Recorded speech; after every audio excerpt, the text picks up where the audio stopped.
necesario el micro sí para los que están online, ¿verdad? Sí, para el streaming. Pues muy bien.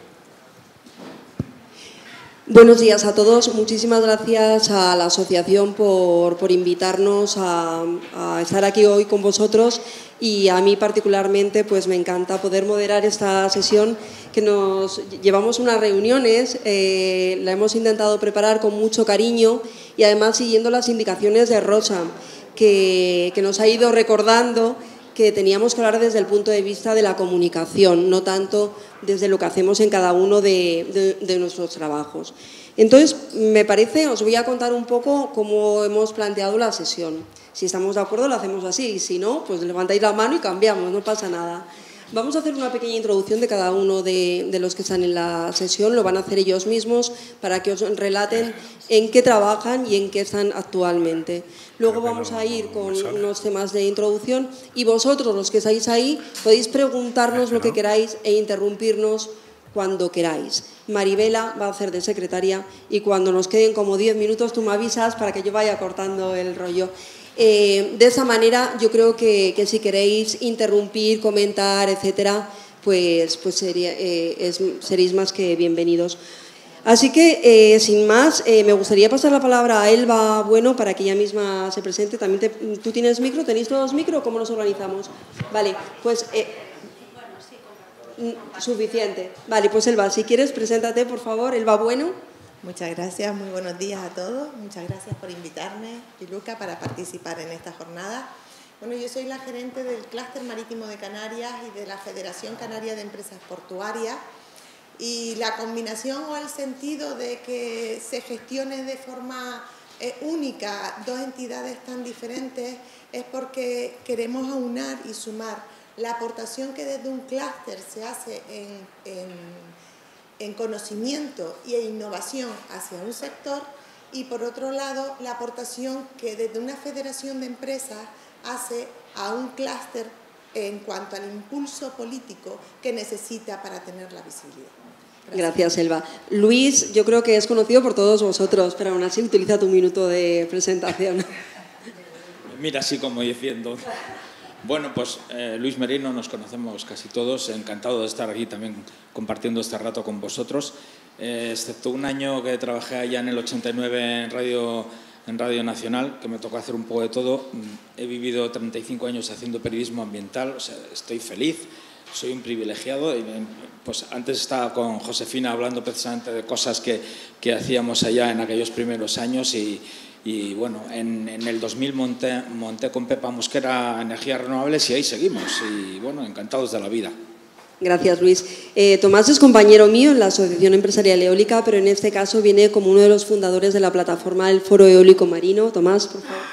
Hola, gracias Piluca, gracias a todos y por contar con nosotros para esta jornada. Yo soy Tomás Romagosa, director técnico de la Asociación Empresarial Eólica. En la asociación pues, representamos al sector eólico en España, a toda la cadena de valor, y dentro de eso, de todas las actividades que coordinamos, pues una es la eólica marina, que es una actividad todavía incipiente en España, pero que ya se está trabajando tanto en la parte normativa como en la parte del sector, y nosotros, o a mí en concreto, pues me toca un poco coordinar todas estas actividades en torno a la eólica marina, que es un poco lo que voy a tratar de trasladar hoy en esta mesa, nuestro punto de vista sobre la aceptación y todos los trabajos que se están realizando sobre eólica marina.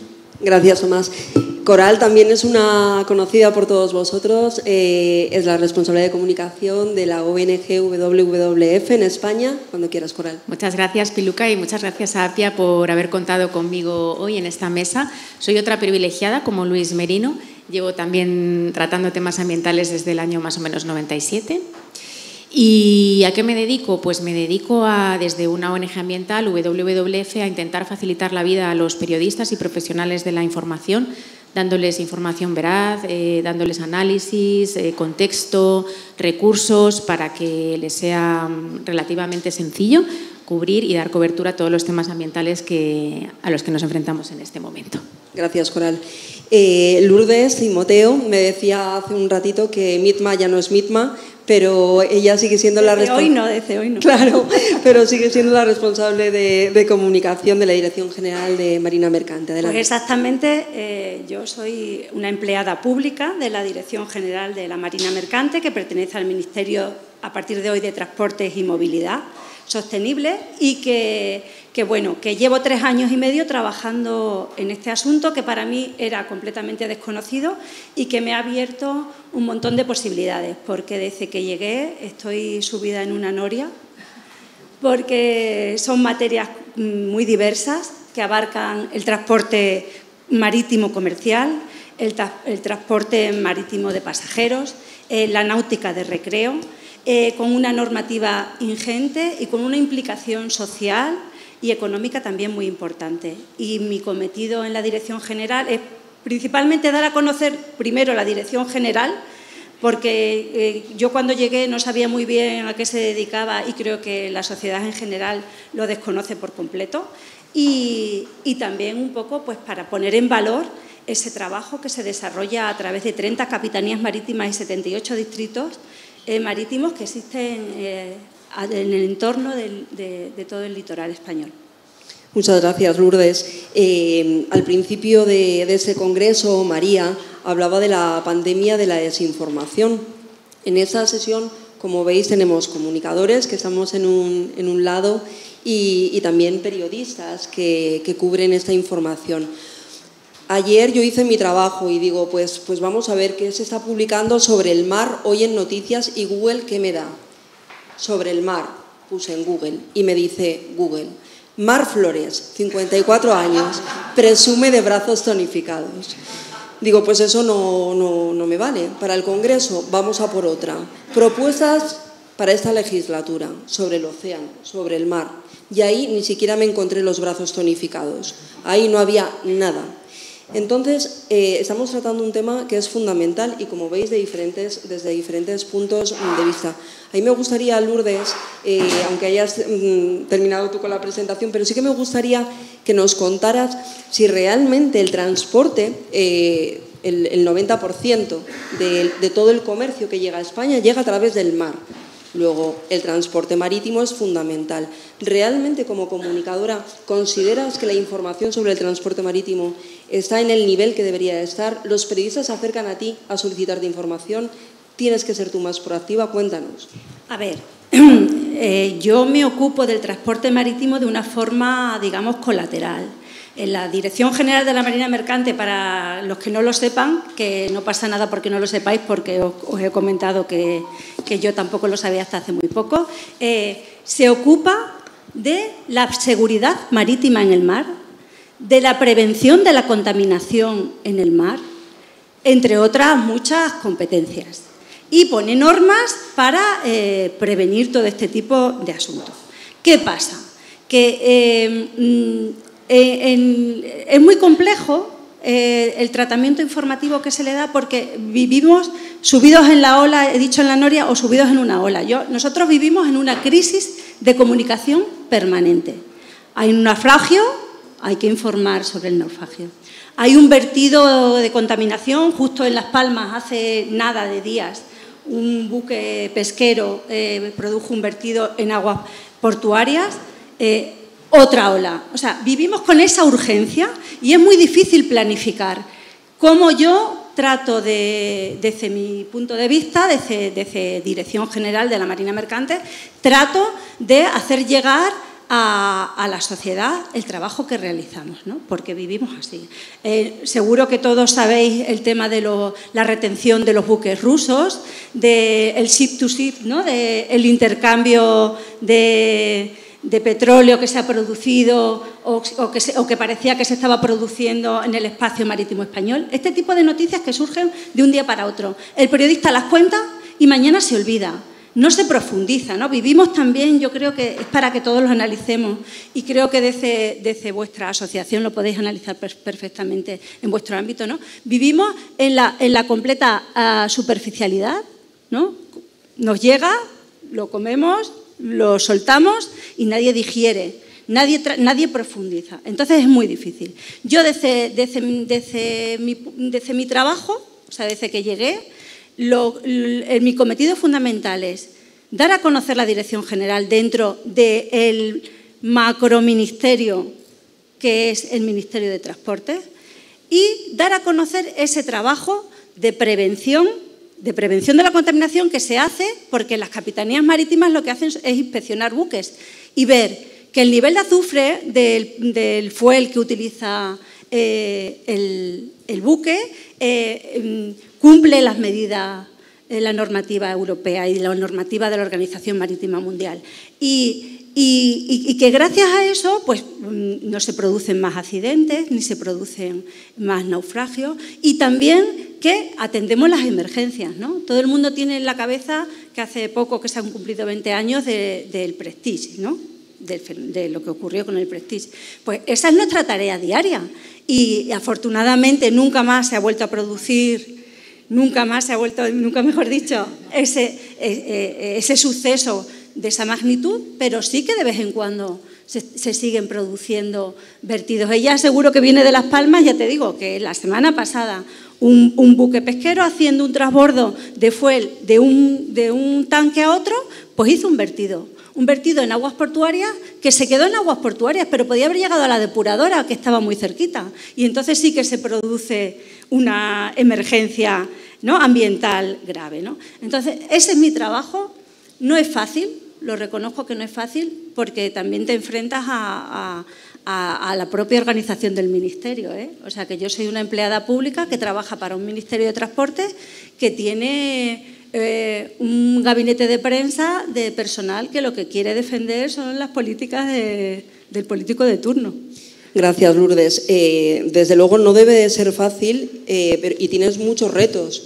Como tú decías, también esa información que es una información que tiene que ser muy rigurosa y que a veces se lanza y se percibe como incluso superficial. Coral, trabajas en una ONG que es una referencia en España de temas ambientales, de cuidado del planeta. A mí me interesaría mucho conocer un poco cómo ha sido la transición en estos años, cómo ves tú la evolución sobre la información relativa al litoral y al mar. Porque sí que buceando en vuestras notas de prensa he visto que efectivamente ha habido una evolución incluso de prioridades, de temas. ¿Cómo lo percibes tú, Coral? Sí que hemos visto. Yo además tuve que vivir este desastre del Prestige, o sea que tengo larga trayectoria en materia también de temas marinos. Yo hablaré hoy solo desde la perspectiva de la comunicación.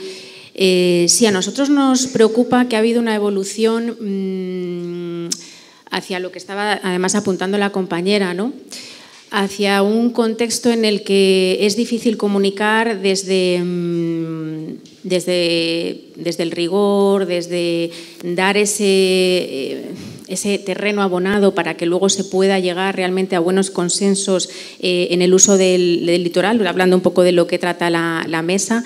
Y al final estamos viendo que hay un análisis siempre, o está viendo recientemente un análisis más en clave dicotómica, en blanco o negro, en un análisis al final en el que se está poniendo mucho y haciendo mucho hincapié en el disenso, no en el consenso.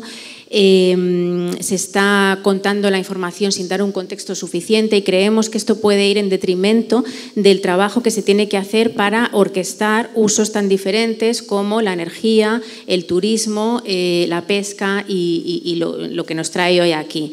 Creemos que se necesita todo lo contrario y que nosotros como organización intentamos poner luz en esa a veces oscuridad informativa o esa sobreinformación o ese consumo de fast food en lo relativo a la información. Sabemos que es difícil, que los periodistas se enfrentan a retos a diario porque es difícil encontrar espacio, tiempo para contar estos temas y hacer un análisis pues más pues eso, de contexto, y nos encontramos con que hay dificultades para contar la historia bien, para hacer también hincapié en los éxitos, no solo en las malas noticias. Creemos que también se está haciendo mucho foco en todo lo malo que ocurre y no en muchos de los logros que se están consiguiendo. Nosotros lo estamos viviendo, por ejemplo, en la pesca artesanal, también en las áreas marinas protegidas, en las que hay muy buenas noticias por compartir y a veces nos resulta más difícil que nos las coloquen. Entonces, creo que los medios y también las personas que nos dedicamos a comunicar tenemos esa gran responsabilidad de crear un clima en el que se pueda llegar a esos consensos, hacer una base buena, social, porque si solo nos volcamos en el enfrentamiento, esto no va a funcionar, porque son usos muy diferentes, públicos muy diferentes, impactos muy distintos, y hay que contarlos bien, hay que dar buena información y hay que contribuir a la luz en el debate, no a la oscuridad. Gracias, Coral. Viene muy a cuento ahora la plataforma que se creó ya hace casi un par de años, que realmente es un espacio de consenso, de debate. Tomás, cuéntanos sobre el Foro Eólico Marino, si es una herramienta de comunicación, me imagino, como plataformas que también se han creado en contra de la eólica marina, por supuesto. Sí, pues justamente el Foro Eólico Marino surgió un poco a iniciativa de las empresas del sector de la eólica marina, pero no solo de ellas, un poco como herramienta de comunicación de todas las situaciones y circunstancias que rodean a la eólica marina, tanto positivas como negativas.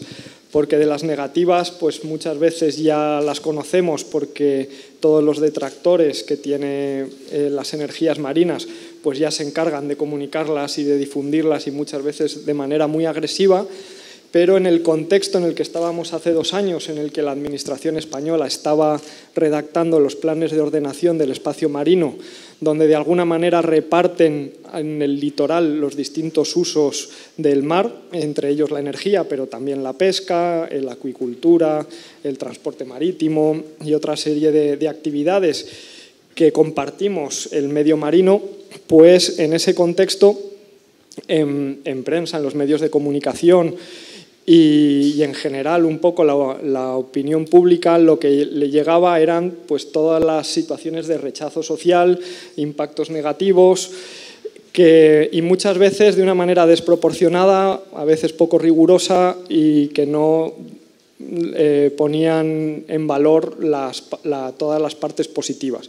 Entonces las empresas nos dijeron, esto tenemos que buscar un foro de diálogo para intentar revertirlo, o quizás no revertirlo, pero por lo menos poner en valor también la parte positiva de la eólica marina como tecnología de descarbonización, como tecnología renovable, el poner en valor el aprovechamiento del viento en el mar. El recurso eólico en las zonas marinas es muchísimo más abundante que en tierra.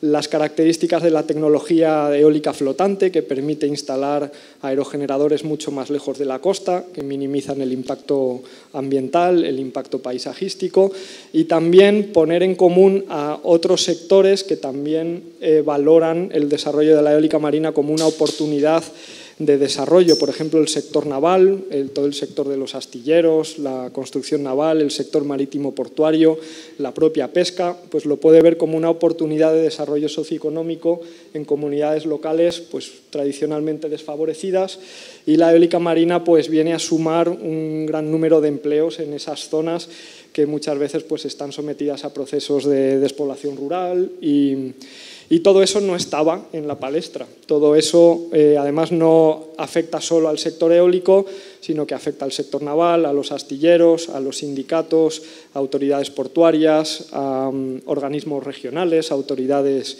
regionales, por ejemplo los cabildos, municipios, toda la academia, universidades, centros tecnológicos que no forman parte explícitamente del sector eólico, pero que también querían tener voz en todo este discurso y en toda esta narrativa. Y por eso pues creamos esta plataforma como foro de diálogo de todos estos sectores.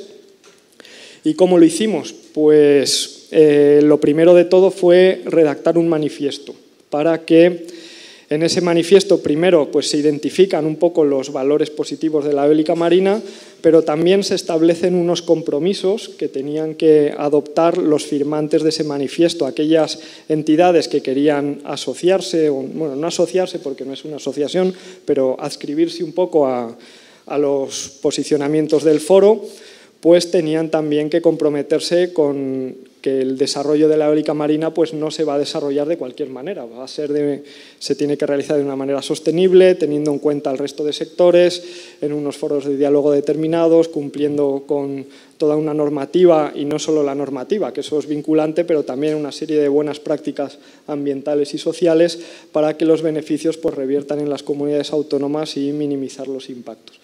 Y al final, pues esa suma tanto de aspectos positivos como de compromisos internos que todas las entidades tenían que suscribir, pues hizo una herramienta bastante potente para alinear a no solo empresas del sector eólico, sino a todo este conjunto de entidades que comentábamos antes, y de alguna manera poner sobre la mesa los aspectos positivos y también todo el potencial que tiene esta tecnología.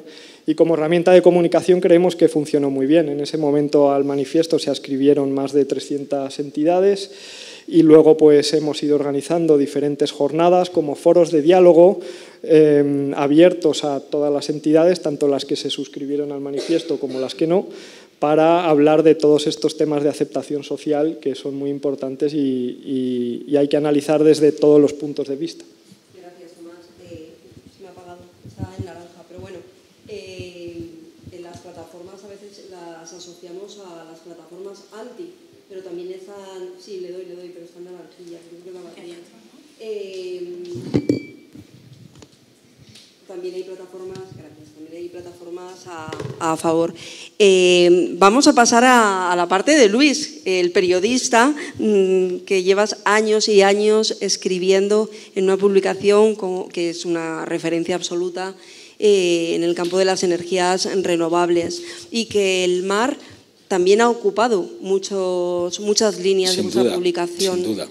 Cuéntanos, Luis. Yo, mira, a ver, si me preguntas la comunicación en torno al litoral y sus distintos usos, os cuento, hace unos años, no muchos, 3 o 4 años, Albert Barniol, uno de los presentadores del Tiempo en el telediario de Televisión Española, que participaba allí, yo moderaba un encuentro donde había distinta gente y estaba él, y le dije que yo tenía la impresión, viendo los informativos de televisión, que los informativos, no sus espacios, que es distinto, y menos ahora, porque realmente ahora los presentadores del Tiempo yo creo que son unos crack, unas máquinas hablando precisamente de temas de cambio climático, desde hace unos años. Pero el resto del telediario, o sea, no digo el telediario de Televisión Española, el resto de los informativos de Televisión Española, le dije, digo, esto parece un boletín del sector turístico. O sea, no sé vosotros, pero a mí me da la impresión de que para la inmensa mayoría de la gente la información relacionada con el litoral es el chiringuito, que está enfrente de un paisaje azul, plano, infinito y donde se está muy bien al sol en junio y en noviembre. Y les da igual, o sea, les da igual que se esté muy bien al sol en noviembre. Parece que a los que hacen ese tipo de información no les acaba de entrar por la cabeza que igual tenemos un problema si se está muy bien en noviembre tomando el sol en el chiringuito. Bueno, pues a mí me da la impresión muchas veces, no hablo igual de otros medios de comunicación, pero en concreto los informativos de televisión, que es que parecen un boletín de noticias del sector turístico. Y si queréis luego seguimos hablando de más cosas. Gracias, Luis.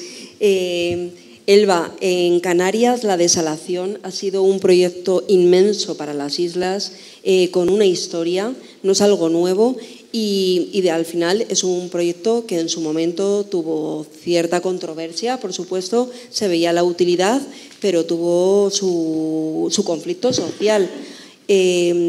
Comparte, si quieres, con nosotros la importancia que tiene un proyecto de esta dimensión para el litoral, en este caso para las Canarias, y desde tu punto de vista, ¿cómo se logró instalar este proyecto, este megaproyecto para la isla y que se aceptara? A ver, la primera desaladora se instala en 1964 en Lanzarote. Eso no lo viví, pero sí recuerdo vivir de niña revueltas sociales en Canarias, en concreto en las islas orientales, en la que yo estoy, en Gran Canaria, por mucha escasez de agua. No había nada de agua. Entonces, eso marca Eso marca, bueno, nosotros en Canarias, a la gente del continente decimos peninsulares, cuando venían los primos peninsulares a Canarias y no eran capaces de cerrar el agua mientras se lavaban los dientes, a nosotros eso nos bloqueaba completamente. Hemos nacido con una conciencia de ahorro del suministro de agua muy importante. No sé si ya nuestras generaciones, las generaciones que tenemos ahora, los jóvenes, también, pero desde luego que la mía sí, porque lo sufrimos. La desalación es un bien muy grande, pero que no somos conscientes de cómo está ya implantado en España. España es el cuarto país en desalación del mundo. Desalamos el 65% todos los españoles del agua de Europa. Principalmente estamos en el Levante, Baleares, Ceuta, Melilla y Canarias. Si en toda España hay unas 760 desaladoras, Canarias tenemos más de 300. Pero lo curioso en estos datos que me gustaría explicarles es que de esas 300, solo 25 son públicas, solo 25 son del gobierno, de los cabildos, de los ayuntamientos para el suministro de abastecimiento de la zona. El resto, las 266 restantes, son privadas, son de hoteles, son cooperativas de agricultores que necesitan esa agua para poder regar. En islas como Lanzarote o Fuerteventura, el 100% del agua que llega al uso doméstico viene de la desaladora. En Lanzarote no hay agua de regadío. Toda el agua es para el uso doméstico. En Gran Canaria estamos en un 50-50, ¿vale? Con lo cual, para nosotros, la figura de la desalación es la figura que nos ha permitido estar donde estamos. Somos 2 millones de habitantes y recibimos 15 millones de turistas al año que usan nuestra agua desalada. Solo una isla en Canarias, que es la isla de La Palma, no tiene desaladora.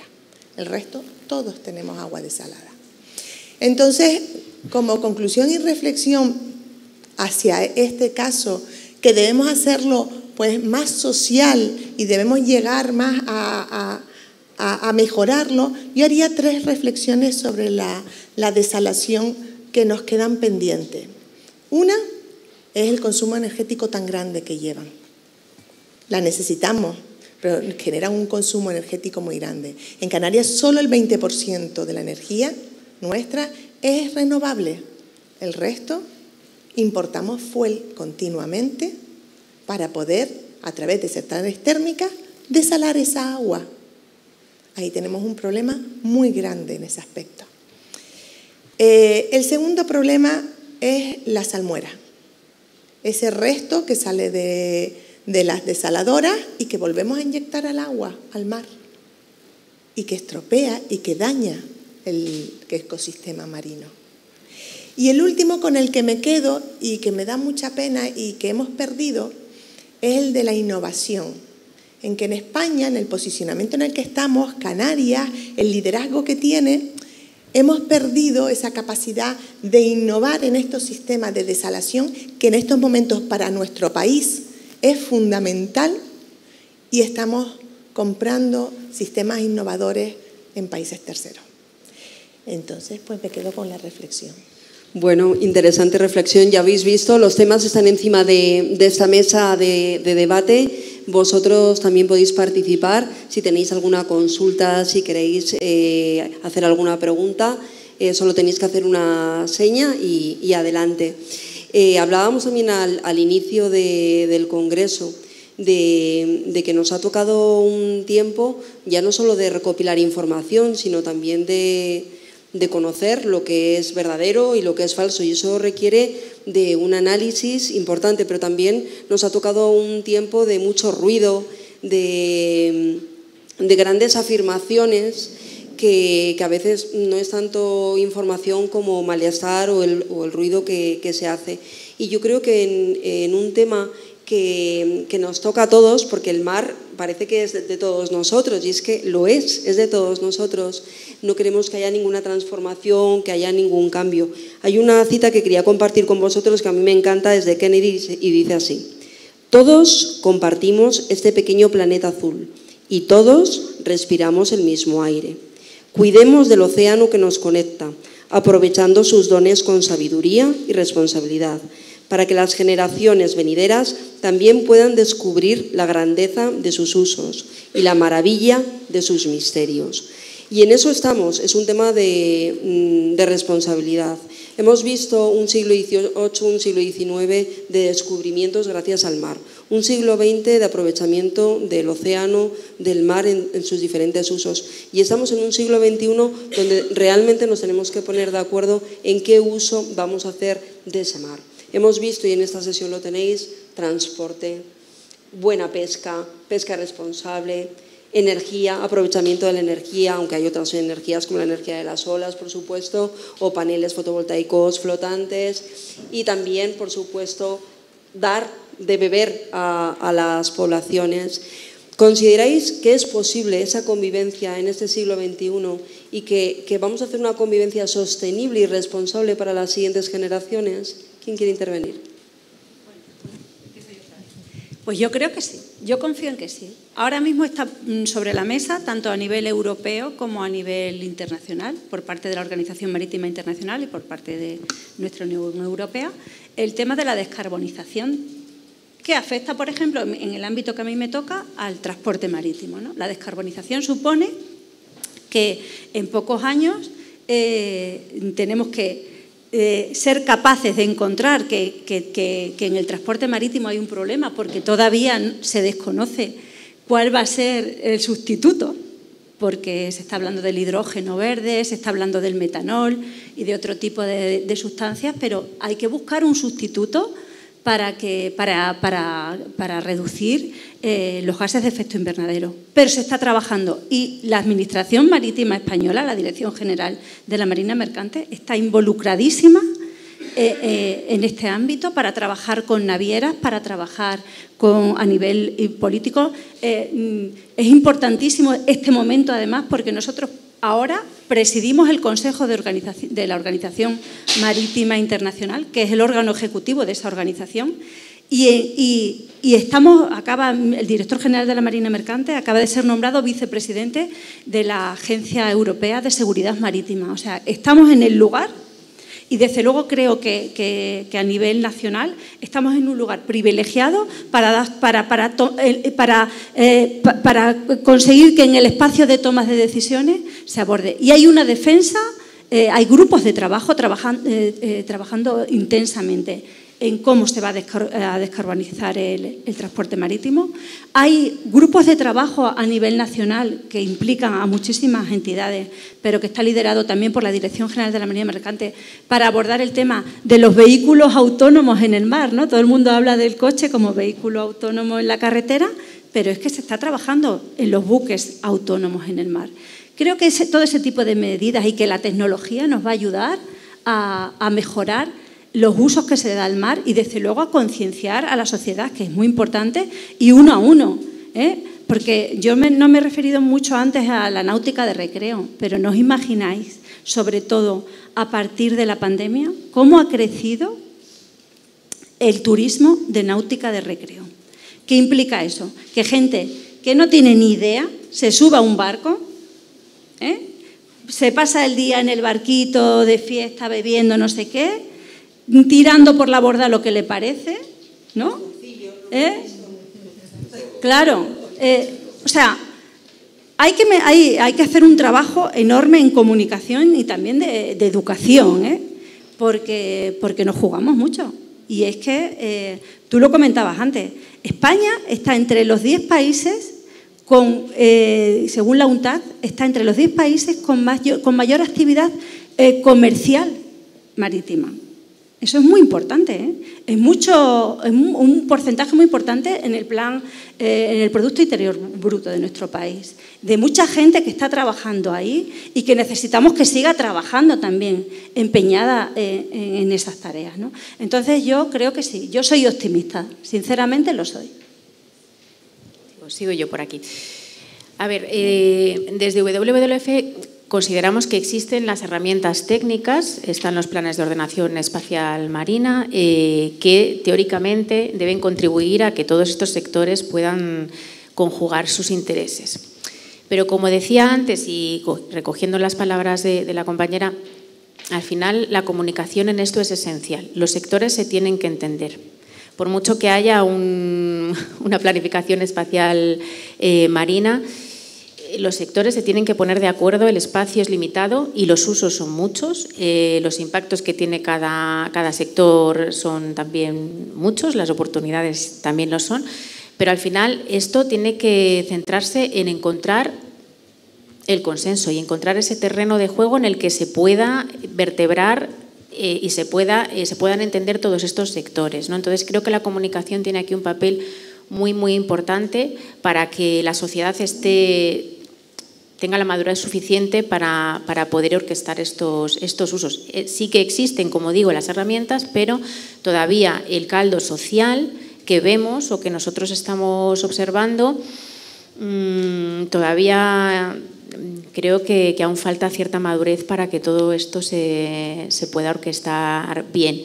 Y de ahí un poco la importancia de, como decía el compañero, de todos estos foros en los que todos los sectores puedan entender lo que supone para ellos, lo que pierden, lo que pueden ganar, una muy buena comunicación interna, intersectorial y también externa, de cara a que la sociedad también lo entienda, y esa no focalización en el bueno y el malo, en una buena narrativa depurada y hacia el consenso, y eso todavía creo que estamos en ello, pero es difícil encontrar buenas historias contadas de esta forma por ahora todavía en los medios, ¿no? Entonces, nosotros ya os digo que trabajamos más con el sector pesquero. Creo que también se trata de poner a las personas en el centro, siempre, y empoderar a los sectores y escucharles, que tienen que entenderse. Entonces, sí, también somos optimistas, pero hay que hacer un ejercicio potente de responsabilidad social.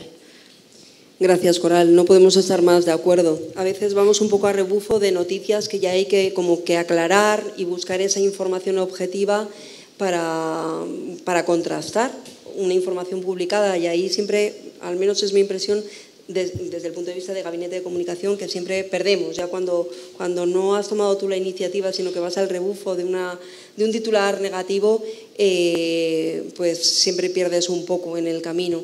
Y hemos tenido casos, ¿verdad?, hace poco, de hecho, que así lo confirman.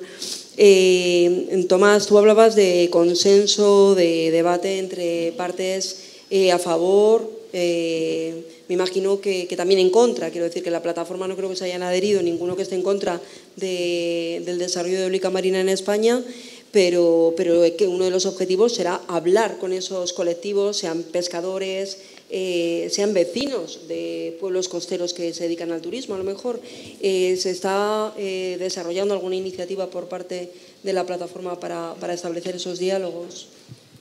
Se está tratando de hablar con todos los sectores implicados, buscar soluciones, analizar también buenas prácticas en otros países, donde en este caso la eólica marina ya tiene un histórico de desarrollo y hay lecciones aprendidas, y de cómo esas lecciones aprendidas se podrían trasladar al contexto español, tanto con la pesca como con el turismo, como con otras actividades relacionadas con el día a día de las comunidades locales. Se está avanzando en todo ello, tanto en grandes congresos o eventos que organizamos a nivel sectorial, donde invitamos a estos otros sectores a participar con nosotros. A la inversa también ocurre, nos contactan para que vayamos a exponer un poco cómo funciona la eólica marina, qué necesidades tenemos para que los parques eólicos funcionen bien, porque no se pueden instalar de cualquier manera, y muchas veces es falta de conocimiento mutuo entre los distintos sectores. Nosotros, bueno, en general todos nos miramos mucho el ombligo y sabemos mucho de lo nuestro y queremos que lo nuestro siempre esté lo primero encima de la mesa, pero no nos paramos a pensar en lo que la otra parte necesita, y muchas veces no es mala voluntad, es falta de tiempo de sentarse a pensar en las necesidades de los otros. Y estamos viendo cómo pues sí que hay más sinergias de las que pensamos.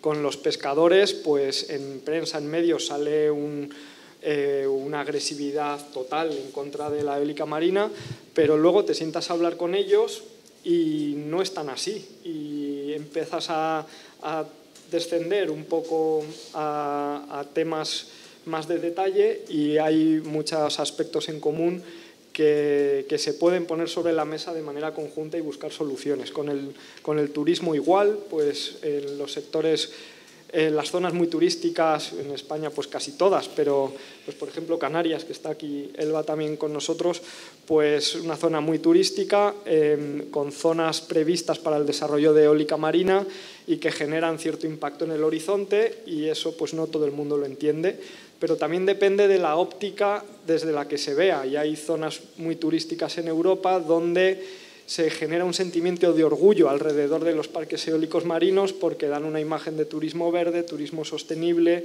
de generar energías renovables para la desalación, para todos los turistas que vienen, pues no están consumiendo recursos fósiles que contaminan, están alimentando todas esas actividades turísticas con energías renovables que no contaminan.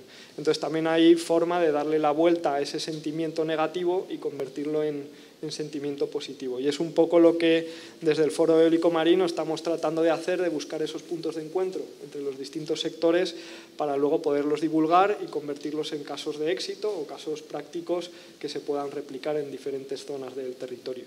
Gracias, Tomás. Luis, con tu experiencia como periodista veo muchas caras conocidas, pero también algunas caras no conocidas y muy jóvenes. A lo mejor les puedes recomendar ¿cómo? Revista Energías Renovables. Eso desde luego, que hagan clic además, ¿no? Que hagan mucho clic en las noticias. Suscriban a los boletines. No, pero sí que yo creo que desde el medio que tú diriges, no es por hacerte la pelota, porque para luego colocarte noticias, pero es que lo creo de verdad, que hacéis un periodismo bastante riguroso y objetivo. Quiero decir que dais además hueco a todas las voces, estén a favor o en contra de determinadas energías. Sí que me gustaría a lo mejor que hablaras, que te dirigieras a los más jóvenes que tenemos en la sala, que veo unos cuantos, para que les des algunos tips de cómo se pueden cubrir determinadas informaciones o de qué os está ocurriendo. Nosotros en nuestra relación pues hemos visto algún titular que nos ha llamado la atención y os hemos dicho, oye, ¿esto qué pasa y tal? Bueno, pues vamos a informarnos, vamos a tal. ¿Qué está ocurriendo ahora mismo en el medio y cómo puedes recomendar a los más jóvenes que hagan su labor? Pues me has descolocado un poco, porque ahora mismo ya no sabía, estaba un poco pensando que iba a contaros una cosa precisamente a raíz de lo que decía Tomás y Coral, pero pues lo cuento y luego hablamos de esto otro. Digo que las cosas probablemente, el enfrentamiento entre pescadores... Bueno, yo soy de Donosti, de San Sebastián, veraneo cerca de Santoña, en Cantabria, donde paso muchas... O sea, todo lo de la pesca no me es ajeno en absoluto y me encanta el pescado. Nosotros en casa tratamos de comer más pescado que carne. O sea que conozco un poco el entorno de los pescadores, conozco a algunos pescadores. Mi vecino en Hermoa, donde vivíamos, era un gallego que pescaba en altura y se pasaba 6 meses en el mar antes de llegar a casa y demás, siempre nos traía centollos y cosas de estas. Bueno, el caso es que yo recuerdo los primeros proyectos de parques eólicos marinos, cuando se pensaban hacer en las zonas con un poco de plataforma continental. Recuerdo alguna reunión que hubo en el Golfo de Cádiz, o sea, me imagino que en la provincia de Cádiz y tal estábamos por allí, que la gente no llegaba a las manos a darse de tortas, pero de puro milagro. Cuando iban algunos a hablar un poco, pues eso, de los proyectos de eólicos y te encontrabas... Pero literalmente no se daban de tortas de puro milagro. Yo creo que algo... igual ha cambiado, no sé. Bueno, seguimos, bueno, parecido. Sigue siendo... Ha cambiado porque los parques eólicos ya no van a estar tan cerca, pero bueno. Sí. Traía aquí algo escrito en enero de 2022, hace 2 años, la plataforma Manifiesto de Burela, impulsada por una treintena de colectivos de pescadores del Cantábrico, presentó su hoja de ruta para salvaguardar los ecosistemas marinos y la pesca en el caladero nacional del Cantábrico Noroeste. La plataforma decía, estaba de acuerdo con plantear, esto es ya textual, de acuerdo con plantear un enfoque integrador que contemple el despliegue de las instalaciones de renovables en el mar en sintonía con la actividad pesquera. Aplaudimos. Siempre y cuando dicha sintonía no suponga una afectación a nuestra actividad pesquera. Y en este sentido considera que los parques eólicos marinos no son compatibles con la pesca en la plataforma continental. Borramos aplausos. Yo creo que aquí hay un debate importante que deberíamos plantearnos también, incluso los periodistas, y decir, oye, que es verdad que los pescadores estaban antes que los demás, que desde luego los eólicos, pues acabamos de... Yo no soy eólico, pero escribo sobre temas de renovables. Los eólicos acabamos de llegar y los pescadores llevan toda la vida, siglos, haciendo lo mismo. Pero, hombre, tampoco es cuestión de que el mar sea solo suyo. Y además, ¿por qué no les gustan los parques eólicos? Desde el punto de vista científico, muchas veces ha dicho pues, expertos en vida marina y demás, que un parque eólico o incluso las propias plataformas flotantes, no ya las ancladas, las flotantes pueden, y donde efectivamente no se pueden lanzar las redes por esa zona, pueden actuar un poco pues como reservas marinas, como si fueran arrecifes artificiales. Es decir, que probablemente estamos asegurando la pesca de hoy y la pesca de mañana, porque son zonas donde, bueno, pues estás evitando que la pesca sea abusiva en muchas zonas. Probablemente, desde mi punto de vista, probablemente eso es lo que no gusta a los pescadores, así de sencillo. O sea, no les gusta porque les estás quitando unos cuantos kilómetros cuadrados de pesca donde ellos hasta ahora están tirando las redes y vas a dejar de... y no van a poder seguir tirándolas. Pero que estamos haciendo mal, que los parques eólicos marinos pueden ser un problema para la pesca, lo dudo mucho y los científicos lo dudan también. Bueno, yo no quiero acaparar con el tema eólico, que si no Rosa luego me va a echar la charla, así que vamos a pasar el... Aquí, no, a mí me vas a dejar también responder aquí. Sí, si no te importa. sí, pero eso, que no acaparemos con el tema eólico. No, pero con respecto a lo que comentabas de los pescadores en la zona de los parques, en el caso de Canarias nosotros no tenemos pesca de arrastre, ¿vale? Y lo que estamos peleando con Capitanía Marítima es por la coexistencia de los espacios. ¿Vale? Que sean espacios en donde puedan haber más de una actividad. Pues paseos turísticos podrían ser una de ellas y, por supuesto, la pesca. Ya te contaré a través de tus medios cómo nos va. Y con respecto a lo que comentaba Lourdes, yo entiendo que cuando hablabas del tema del transporte marítimo estabas viendo el Fit 55. Ahí yo lo siento mucho, pero creo que nos están yendo las sanciones, las tasas, antes que las soluciones a las reducciones de la carbonización del transporte. No, pero sí hago una reflexión, porque como estamos en temas de medios, de la necesidad que tenemos muchas veces de conocer con mayor antelación las medidas que se toman en Europa, ¿de acuerdo?, a la hora de que se nos apliquen, porque nos vemos que el día 1 de enero de 2024 nos van a generar unas tasas al transporte marítimo, ¿de acuerdo?, que se va a ver reflejada en el precio de las mercancías que estamos trayendo, ese 90% que traemos por mar. Con lo cual, hay veces que hay que entender la necesidad que tenemos de comunicación, de dónde se toman las medidas que nos imponen posteriormente para poder estar avisores. Bueno, que sepas que además que desde la Dirección General de la Marina Mercante se está tratando de modular todo esto. Lo sé. Quiero decir que, y es cierto, que puede que haya veces críticas, ¿no?, de que estamos muy cerca de los sectores, ¿no?, pues del sector naviero, del sector tal, pero es que de lo que se trata es de obtener el beneficio para todos, ¿no? Sobre todo cuando surge una competencia tremenda en determinadas zonas, ¿no?, que eso también es un problema, ¿no? Y a nivel del periodismo ambiental, pues también es un asunto importante, ¿no? A nosotros, como Unión Europea, se nos está exigiendo un proceso de descarbonización y de un pago de tasas, y está Tanger-Med a un tiro de piedra del puerto de vosotros y del puerto de Algeciras, es competidor directo del puerto de Algeciras al que no se le va a exigir ese tipo de medidas, ¿no? Bueno, hemos llegado a que se le exija el 50% igual que a Canarias, bueno, ¿vale? Sí. Pero así todo, pero es verdad tenemos que tener esa dinámica. Que ese tipo de medidas yo creo que también tenemos que defender, ¿no?, que sean a nivel internacional y que no solo sean en el ámbito de la Unión Europea, y por ahí va la política de la Administración Marítima Española. Volvamos al periodismo ambiental. Os vais, que en cuanto os dejo os vais. Luis, la pregunta que te hacía antes, recomendaciones a los más jóvenes que están en la sala, fuentes de información, tratamiento, cómo tienen que trabajar esa información ambiental ligada, por supuesto, al agua, al mar, que es lo que hoy nos ocupa. Ay, perdón. Nada.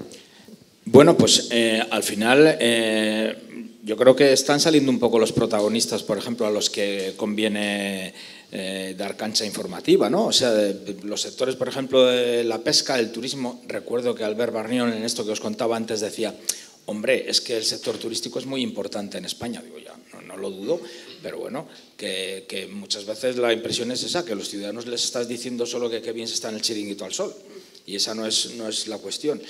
Pero eso, pues aparte de los sectores, digamos, de actividad implicados en este caso, pues luego al final, pues bueno, pues lo que son administraciones que puedan tener, digamos, responsabilidad en estas cuestiones, y bueno, y los propios ciudadanos, las ONGs que trabajan precisamente pues para salvaguardar la vida en las costas. Antes nos contabas precisamente tú los problemas también ambientales concretos, o sea que al final es un batiburrillo digamos, de instituciones y de asociaciones y de empresas y de intereses, pues que conviene, digamos, contar con todo el mundo, ¿no? Yo ya estoy hablando aquí desde un punto de vista, ya pues nosotros ya les hemos dado también muchas vueltas a todas estas cosas, y al final no dejas de ser una revista especializada en temas de energías renovables. Parece que hablas un poco de parte de los proyectos eólicos, que no es cierto, como os digo, porque de hecho hay cantidad de cosas que se han hecho en energías renovables que nosotros las estamos denunciando constantemente, y no hablo solo de energía eólica.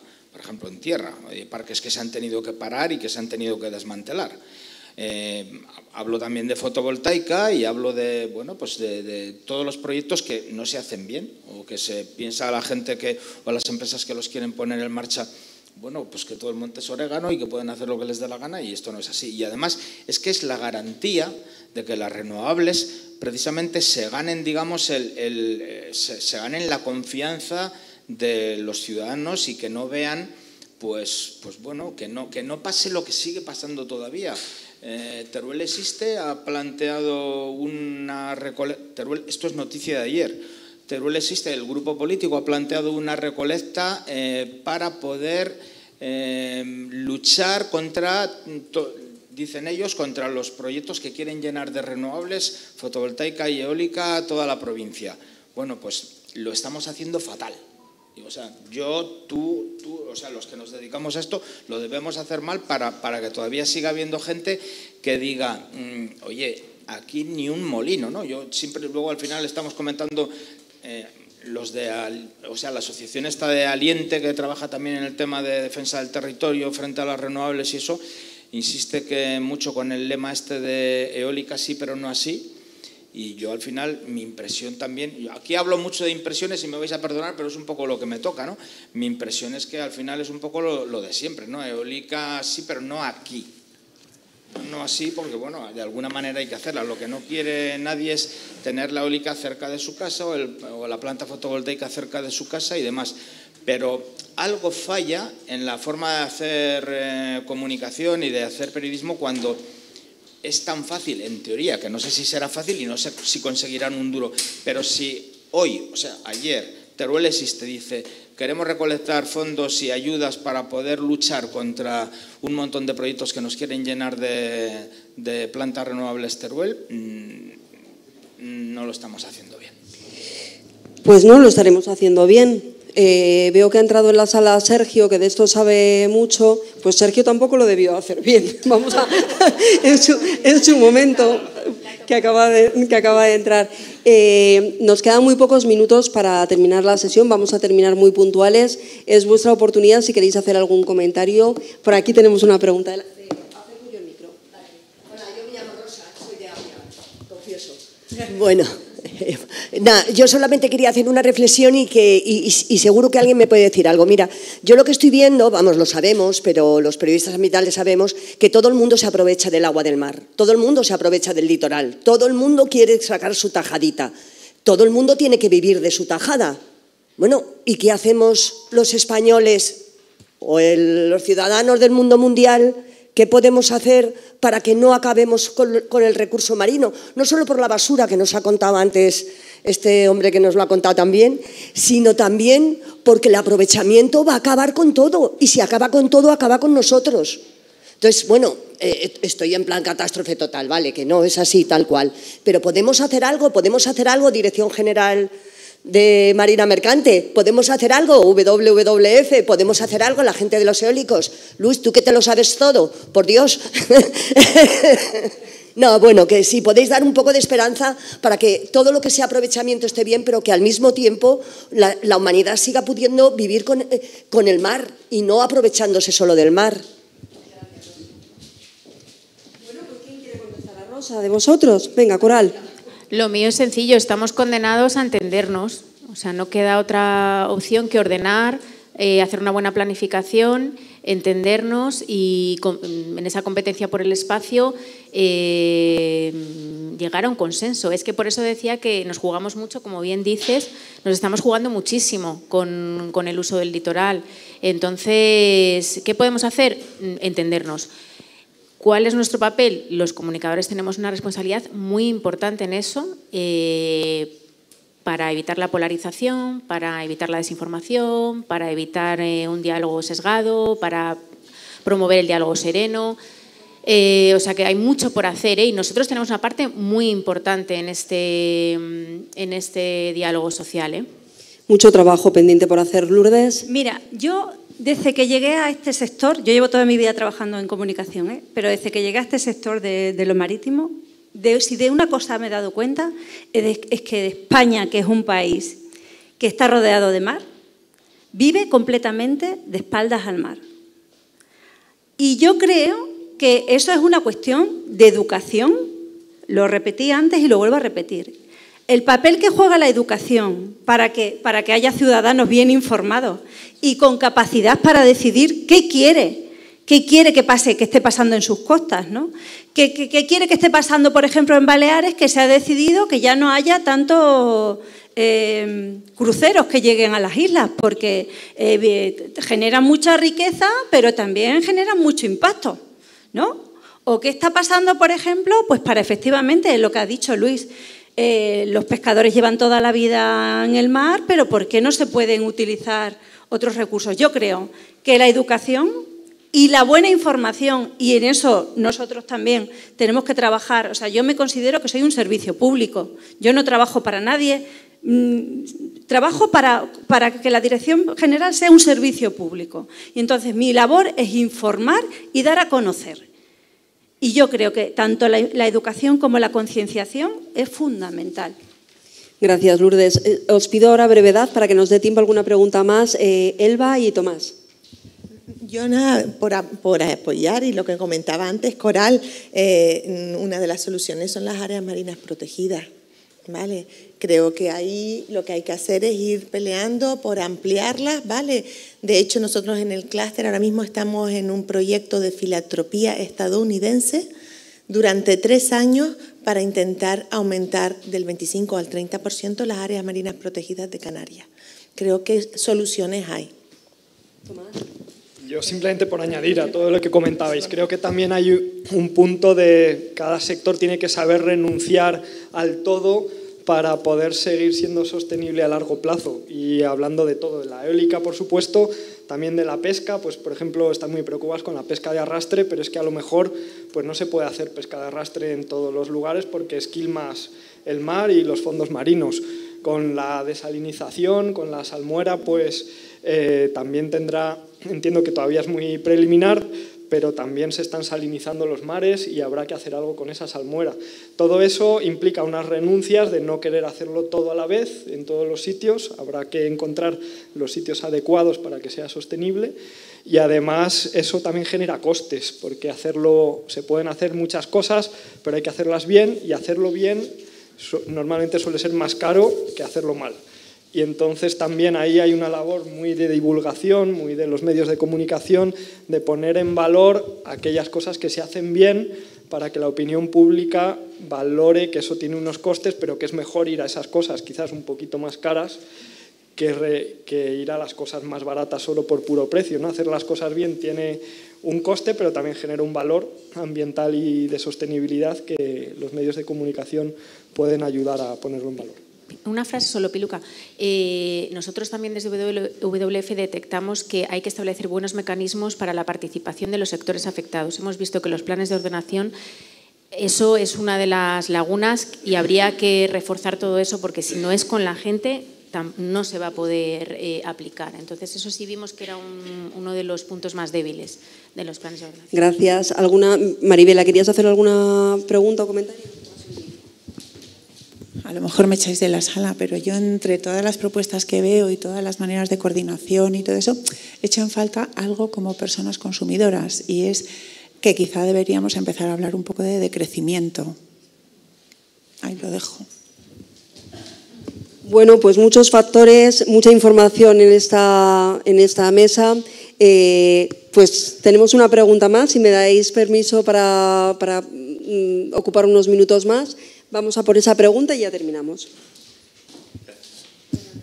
Pues bueno, a mí me gustaría pues preguntaros, ya que sois especializados en esto, si existe algún país referente mundialmente que España sigue ese modelo para el cuidado del mar y una explotación pues sostenible de aquí de Europa o del resto del mundo, o si en cambio somos pues referentes en este tema. Muchas gracias. ¿Conocéis algún país en referente en el cuidado de sus océanos, de su litoral? Yo puedo comentar un par de experiencias. A nivel europeo hay una plataforma que se llama la plataforma Ocean, que en el caso de las energías marinas. Y entonces, por un lado están representados el sector de las energías marinas, las organizaciones ambientales, las ONGs, y también los reguladores eléctricos. Y buscan buenas prácticas para no copiarse unos a otros, pero sí para tomarlo un poco en consideración lo que se hace bien en determinados países y que sirva de referencia para el resto, para poner en común casos de buenas prácticas de desarrollo sostenible de proyectos. Pero no sé si nosotros somos en quien copiarnos o tampoco sabría decir. En Estados Unidos hay como muchos estudios aislados, pero quizás no hay un referente mundial al que podamos copiar. Sí. Nosotros lo que queremos también decir, aunque parezca una obviedad, es que el bien común es el océano en global y lo que ocurra en una costa mal está mal en el bien común, o sea, al final no hay fronteras y o sea, está bien que nos podamos inspirar en otros casos, pero que pensemos que yo creo que todos los países del mundo tienen que defender el bien común, que es el océano en general. Y bueno, verlo como un todo, ¿no? En vez de verlo también más parcelado, porque al final eso no funciona. Eso como no son nuestras aguas, sino que son las aguas de la humanidad. Entonces, al final eso también nos ayuda un poco a ver toda una dimensión planetaria, realmente que el problema que tenemos es planetario. Bueno, tenemos que cerrar. Muchísimas gracias a todos, ha sido un placer moderar esta mesa.